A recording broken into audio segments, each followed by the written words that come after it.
Hello everyone, a very good evening to all and welcome to our YouTube channel Success JK247। I hope guys आप सब जो हैं बहुत अच्छे से अपनी पढ़ाई का और अपनी हेल्थ का ध्यान रख रहे होंगे और टाइम टू टाइम जो है चीज़ों को रिवाइज कर रहे होंगे। बिकॉज़ अब क्या हो रहा है, एग्ज़ाम डेट रिवील होना स्टार्ट हो गई हैं। अब जो है एग्ज़ाम कंडक्ट होंगे ही होंगे। सो अब आप क्या करें, प्रॉपर स्केड्यूल बना के अपनी जो स्टडी है उसकी पेस जो है बढ़ा दें।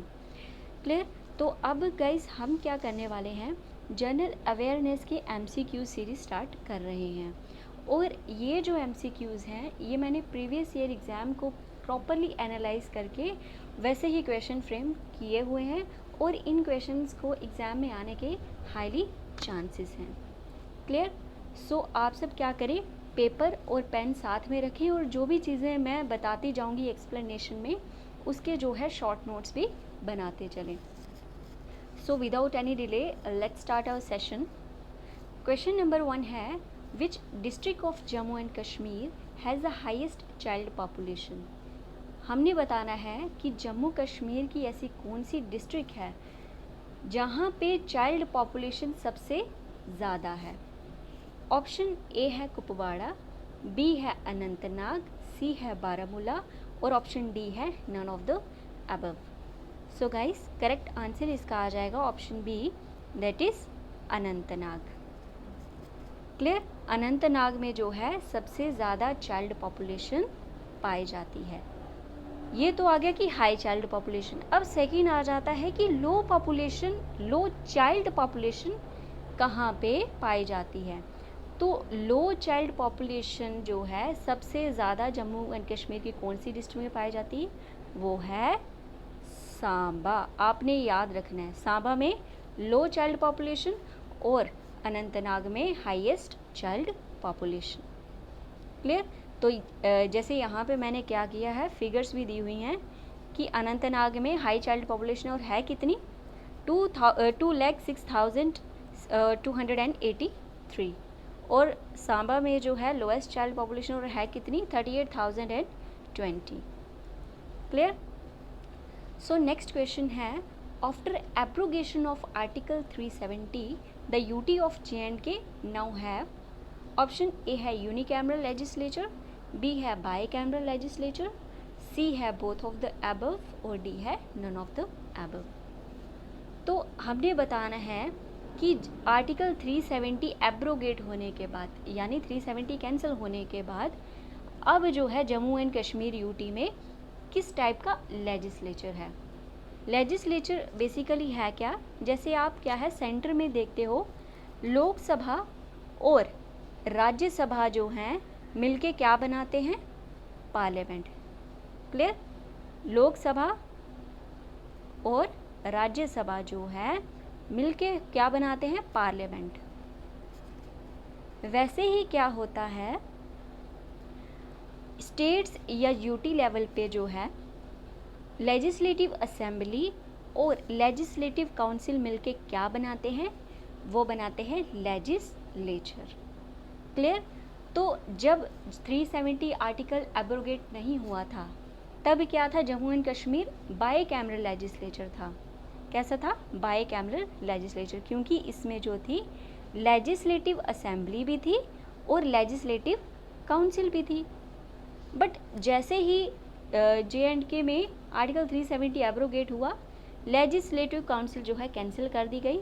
अब सिर्फ क्या है, लेजिस्लेटिव असेंबली। इट मीन्स ये क्या हुई, यूनिकैमरल लेजिस्लेचर। क्लियर। आपने याद रखना है कि JNK में क्या है, यूनिकैमरल लेजिस्लेचर है। इट मीन्स लेजिस्लेटिव काउंसिल इसमें नहीं है, ओनली लेजिस्लेटिव असेंबली है। अब बात आ जाती है कि लेजिस्लेटिव असेंबली में पहले सीट्स कितनी थी, 107। अब जो है 370 एब्रोगेट होने के बाद इनका जो नंबर है वो इंक्रीज़ कर दिया गया है। अब कितनी सीट्स हैं, 114। आपने जो है ये याद रखना है कि सीट्स जो लेजिस्लेटिव असेंबली की है वो बढ़ गई हैं और कितनी हो गई हैं, 107 से 114 कर दी गई हैं। क्लियर। सो क्वेश्चन नंबर 2 का सही आंसर क्या हो गया, option A, that is unicameral legislature. Clear. अब एक्सप्लेनेशन में क्या है कि जैसे ही आर्टिकल जो है 370 एब्रोगेट हुआ तो J&K स्टेट जो है वो भी बाइफर्केट हो गई और वो क्या कर गई, 2 यूटीज़ में डिवाइड हो गई। ठीक है, पहले क्या थी, J&K स्टेट, तो ये क्या हो गई, बाइफर्केट होके 2 यूटीज़ में डिवाइड हो गई। एक हो गई हमारी J&K और दूसरी हो गई लद्दाख। J&K जो थी वो विद लेजिस्लेचर थी, तो लेजिस्लेचर का मैंने आपको मतलब बता ही दिया। बट लद्दाख क्या थी, वो यूटी तो है बट क्या है, विदाउट लेजिस्लेचर। क्लियर, आपने ये पॉइंट याद रखने हैं। और जम्मू एंड कश्मीर जो यूटी है, यहाँ पे प्रोविज़न जो है, जैसे आप देखोगे दिल्ली में, पुडुचेरी में जिस टाइप के प्रोविज़न वहाँ पे हैं, तो सेम प्रोविज़न जो है वो जम्मू कश्मीर में लागू होंगे। आई होप आपको क्लियर हुआ होगा। सो नेक्स्ट क्वेश्चन है हमारा question 3, the fundamental rights enshrined under which part of Indian constitution, कि इंडियन कॉन्स्टिट्यूशन में फंडामेंटल राइट्स जो हैं कौन से पार्ट में मिलते हैं। क्लियर, ऑप्शन ए है पार्ट 2, बी है पार्ट 3, सी है पार्ट 4 ए और डी है पार्ट 4। क्लियर, तो गाइस अब क्या है, इस क्वेश्चन का सही आंसर पहले मैं आपको बता देती हूँ, वो आ जाएगा पार्ट 3, यानी ऑप्शन बी जो है सही आंसर है। इंडियन कॉन्स्टिट्यूशन के पार्ट 3 में क्या पाए जाते हैं, फंडामेंटल राइट्स मिलते हैं। क्लियर, अब बात आ जाती है कि पार्ट 1 में क्या आ जाता है, यूनियन एंड इट्स टेरिटरी। 2 में क्या आ जाएगी, सिटीजनशिप।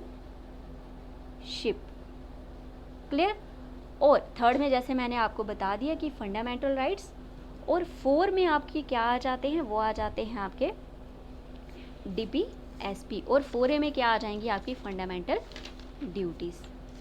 क्लियर, आई होप आपको क्लियर हुआ होगा। फिर से बताती हूँ, पार्ट 1 में क्या आ जाएगा, यूनियन एंड इट्स टेरिटरी। 2 में क्या आ गई आपकी, सिटीजनशिप। क्लियर, और 3 में क्या आ गए, फंडामेंटल राइट। 4 में क्या आ गए, DPSP, और पार्ट 4A में क्या आ गए, फंडामेंटल ड्यूटीज़। तो गाइस आपने ये बात याद रखनी है, जब भी किसी आर्टिकल के आगे ये लेटर्स दिखें, ए हो गया, बी, कुछ भी दिखे, इट मीन्स ये कॉन्स्टिट्यूशन में पहले नहीं थे, ये अमेंडमेंट करने के बाद जो हैं कॉन्स्टिट्यूशन में लाए गए हैं। ठीक है, तो ये जो हमारी फंडामेंटल ड्यूटीज़ हैं, ये भी क्या हुआ है, अमेंडमेंट करने के बाद जो है बाद में हमारे कॉन्स्टिट्यूशन में इंक्लूड की हुई हैं।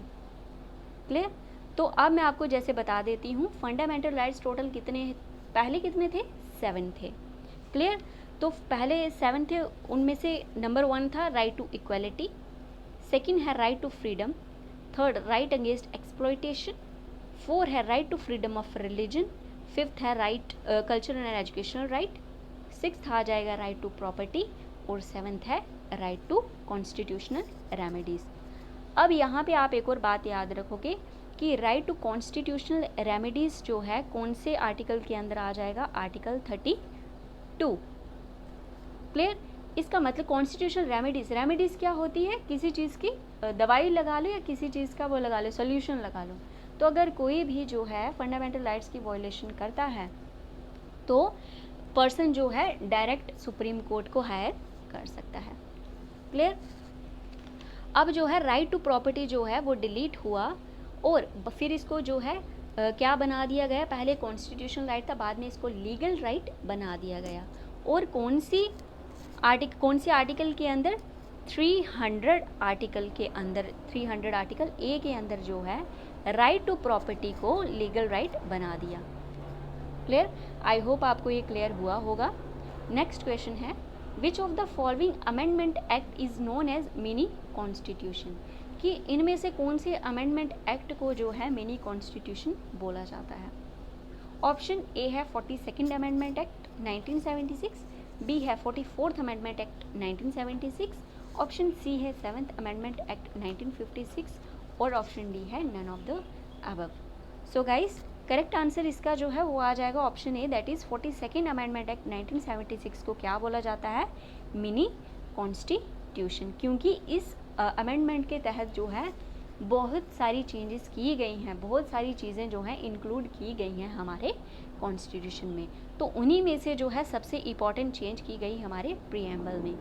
हमारे प्रीएम्बल में जो है 3 वर्ड्स आपने याद रखना है, एग्जाम में क्वेश्चन बनता भी है कभी कभी। यहाँ पे आई थिंक टाइपिंग मिस्टेक है, यहाँ पे सोशलिस्ट आ जाएगा। सोशलिस्ट, सेक्युलर और इंटीग्रिटी, ये जो 3 वर्ड हैं ये हमारे प्रीएम्बल में कब ऐड किए गए?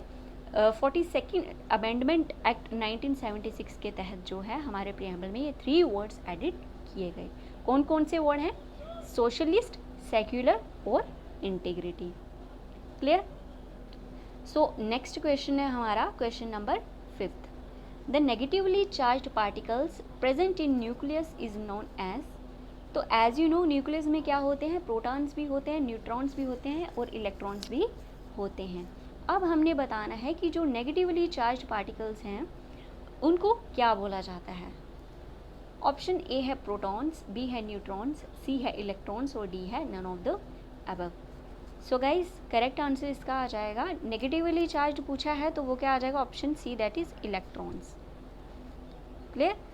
और प्रोटॉन्स क्या होते हैं? Positively charge. और न्यूट्रॉन्स क्या होते हैं? वो न्यूट्रल होते हैं, यानी ना तो पॉजिटिव ना ही नेगेटिव। क्लियर? तो एक्सप्लेनेशन में क्या दिया है मैंने कि इलेक्ट्रॉन को जो है किसने डिस्कवर किया? जे थॉमसन ने। गाइस आपने ये चीज़ें याद रखनी है क्योंकि इन्हीं में से जो है क्वेश्चन पूछे जाएंगे। ये जो सीरीज़ है इसमें ईच एंड एवरी पॉइंट जो है मोस्ट इम्पॉर्टेंट है। ठीक है, तो आप सब जो है याद रखें, इलेक्ट्रॉन की डिस्कवरी किसने की? जे थॉमसन ने। प्रोटॉन की डिस्कवरी किसने की? रदरफोर्ड ने। जैसे आपको पता ही होगा कि गोल्ड फॉइल से जो है वो एक्सरेज पास की थी तो प्रोटॉन की डिस्कवरी हुई थी। क्लियर? सो जेम्स चैडविक ने क्या किया था? न्यूट्रॉन की डिस्कवरी की थी। एक बार फिर से रिकैप करते हैं, इलेक्ट्रॉन की डिस्कवरी किसने? जे थॉमसन, प्रोटॉन रदरफोर्ड और neutron James Chadwick. Clear?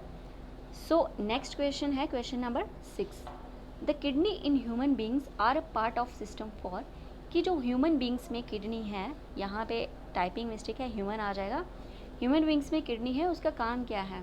Option A है न्यूट्रिशन, बी है रेस्पिरेशन, सी है ट्रांसपोर्टेशन और डी है एक्सक्रीशन। तो गाइस किडनी जो है वो क्या काम करती है? रिमूवल ऑफ वेस्टेज, और उसको क्या बोला जाता है? एक्सक्रीशन। क्लियर? तो किडनी जो है ह्यूमन बींग्स में जो है क्या रोल प्ले करती है? एक्सक्रीशन में। क्लियर? एक्सक्रीशन क्या होता है? Removal of waste. So next question है question number 7। Ornithology is a study of. हमने बताना है कि ओरिंथोलॉजी जो है किसकी स्टडी है। ऑप्शन ए है प्लांट्स, बी है बोन्स, सी है नॉइस और डी है बर्ड्स। सो गाइस इसका सही आंसर जो है वो आ जाएगा option D, that is birds. Birds की स्टडी को क्या बोला जाता है? ओरिंथोलॉजी। और इंसेक्ट की स्टडी को क्या बोला जाता है? एंटोमोलॉजी। ये आपने याद रखना है। एंटोमोलॉजी जो है वो क्या है? स्टडी ऑफ इंसेक्ट है। Clear? Study of insect entomology, और स्टडी ऑफ बर्ड्स क्या आ गई हमारी? ऑर्निथोलॉजी। यहाँ पे एक्सप्लेनेशन में मैंने दिया है कि स्टडी ऑफ बोन्स जो है उसको क्या बोला जाता है? ओइस्टोलॉजी। आई होप आपको क्लियर हुआ होगा। नेक्स्ट क्वेश्चन है area wise which is the largest district of JNK। कि जम्मू कश्मीर की ऐसी कौन सी डिस्ट्रिक्ट है जिसका एरिया सबसे ज़्यादा है। ऑप्शन ए है अनंतनाग, बी है जम्मू, सी है किश्तवाड़ और डी है उधमपुर। सो गाइस जब जो है लद्दाख जो जैसे आपने देखा लद्दाख जो है पहले जो है JNK के अंदर ही कवर होता था, तब जो थी लार्जेस्ट डिस्ट्रिक्ट कौन सी थी? लेह थी। बट अब जो है जब से जम्मू एंड कश्मीर अलग यूटी बनी है उसके बाद से जो है लार्जेस्ट एरिया जो है कौन सी डिस्ट्रिक्ट का है जम्मू कश्मीर स्टेट में? वो है option C, that is Kishtwar. Clear? आपने याद रखना है largest district area wise Jammu Kashmir की कौन सी है? किश्तवाड़। अब क्वेश्चन 9 है what was the ancient name of Wular lake. Wular lake का आपने क्या करना है? एंशिएंट नेम बताना है। जैसे आपको पता है कि वुलर लेक क्या है? लार्जेस्ट फ्रेश वाटर लेक है इंडिया का। क्लियर? आपने याद रखना है वुलर लेक क्या है? Largest fresh water lake. Clear? So अब हमने वुलर लेक का एंशियंट नेम बताना है, तो ऑप्शन ए है सूर्य पद्मा, डी है चंद्र पद्मा, सी है महापद्मासर और डी है Jaya Padma. So correct answer इसका क्या आ जाएगा? Option C, that is Mahapadmasar. Clear? So अब जो है लास्ट क्वेश्चन आज के सेशन का, where is the headquarter of UNO located. अब हमने बताना है कि यूएनओ यानी यूनाइटेड नेशन ऑर्गेनाइजेशन का हेडक्वार्टर कहाँ पे है। ऑप्शन ए है फ्रांस पेरिस, बी है इटली रोम, सी है जिनेवा स्विट्जरलैंड और डी है न्यूयॉर्क सिटी। सो यूएनओ का हेडक्वार्टर कहाँ पे, पहले मैं इसका सही आंसर आपको बता देती हूँ। यूएनओ का हेडक्वार्टर है न्यूयॉर्क सिटी में, ऑप्शन डी। क्लियर? आपने याद रखना है यूएनओ का हेडक्वार्टर कहाँ पे है, न्यूयॉर्क सिटी में। अब जो है मैं आपको यूएनओ के बारे में थोड़ा सा बताती हूँ। यूनाइटेड नेशन ऑर्गेनाइजेशन की सबसे पहले फॉर्मेशन कब हुई, एस्टैब्लिश कब हुआ? तो 24 अक्टूबर 1945 को जो है यूएनओ की फॉर्मेशन हुई। क्लियर? अब क्या है, जैसा मैंने आपको बताया यूएनओ को हेडक्वार्टर कहाँ पे है, न्यूयॉर्क सिटी में। इसकी मेंबर स्टेट्स कितनी है, 193। आपने याद रखना है 193 इसकी मेंबर कंट्रीज हैं। यूएनओ के जो हैं सेक्रेटरी जनरल कौन है, उनका नाम है एंटोनियो ग्यूटरस।